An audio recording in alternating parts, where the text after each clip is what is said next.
Уважаемые коллеги, вот такой интересный нож попался на барахолке в Германии. Это Третий Рейх, Гитлер Югент.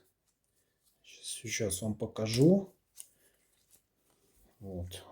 Очень так он плотно в ножнах сидит. Смотрите.